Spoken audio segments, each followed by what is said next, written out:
Hello friends, today we'll be discussing the pros and cons of salt restriction. A lot of people who are having heart failure or hypertension or kidney related problem, they are usually required to take less amount of salt, but sodium usually plays an important role in the fluid balance, in the nerve function and muscle contraction. Although higher amount of sodium might be lead to hypertension, heart disease and kidney damage, therefore salt restriction is recommended, but too much amount of salt restriction might also be detrimental. So today we'll be discussing what are the advantages and disadvantages so that you have an understanding of how much exactly is the importance of sodium and what exactly you should keep in mind while keeping a salt restriction. Before we go to the topic, I would request the people who are new to my channel to subscribe to my channel, like the videos, comment on the videos and to share the videos in social media group if possible. So without wasting any time, let's dive into the topic. If at all we consume extra amount of sodium, it might lead to water retention inside the body. So consuming lesser amount of sodium will enable you to have a good blood pressure, good kidney function and less volume retention inside the body. Salt restriction will reduce your BP, especially when the patient is salt sensitive. Salt sensitivity means that if the patient is put on a high salt, his blood pressure will shoot up. If the patient is put on a low salt, his blood pressure will fall down. So a number of patients who are hypertensive have salt sensitive hypertension who respond much better to salt restriction as compared to other individuals. So these patients will have extra benefit when you restrict the salt. It reduces the risk of heart disease because higher amount of BP will produce more amount of strain on the heart, will lead to hardening of the arteries, will lead to more amount of heart attack, stroke and heart failure. So lesser amount of blood pressure will be better for patients having cardiovascular problems. It might also be good for your kidney health if you have a lesser amount of blood pressure, because more amount of BP leads to damage of the kidney.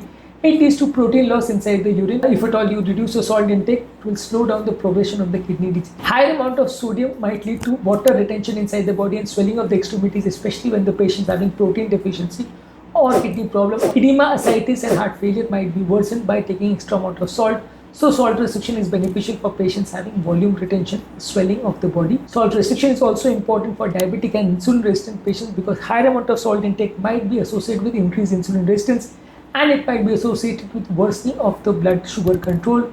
Reducing the sugar intake will improve the insulin sensitivity, and overall the diabetes management will become better if you are restricting yourself with sodium. But sodium restriction might be detrimental in few cases also. If at all you are having low blood pressure at the baseline, it might lead to dizziness, fatigue, fainting, especially in elderly individuals who are on other BP medicines. Salt restriction should be followed cautiously because it might lead to very low blood pressure. It might lead to insulin resistance also if the sodium becomes very low. Very low sodium can worsen your insulin resistance in a few cases. Sodium restriction might lead to electrolyte imbalance. It might worsen the control of potassium, magnesium and calcium. It might lead to muscle cramps, weakness and irregular heartbeats if other electrolytes are also not taken care of. If at all there is excessive sodium restriction, it might lead to activation of the other systems of the body which help in sodium preservation of the body, like the renin, angiotensin, aldosterone axis, which leads to increase of the blood pressure, volume retention inside the body, and it might damage your heart and kidneys also.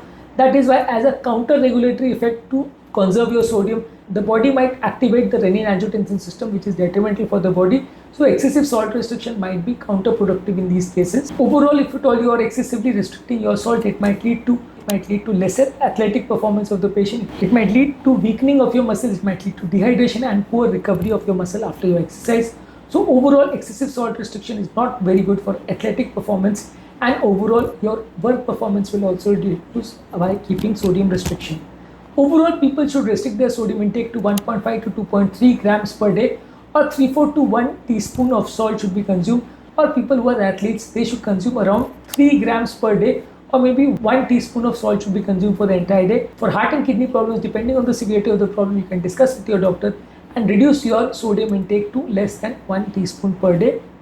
In severe heart and kidneys problem, sodium restriction is important. Sometimes it might be counterproductive, which needs to be kept in mind. In this topic, we have discussed the pros and cons of salt restriction.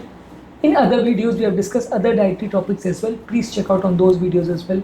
Before I end the topic, I would request the people who are new to my channel to like the videos, comment on the videos and to share the videos in social media group if possible.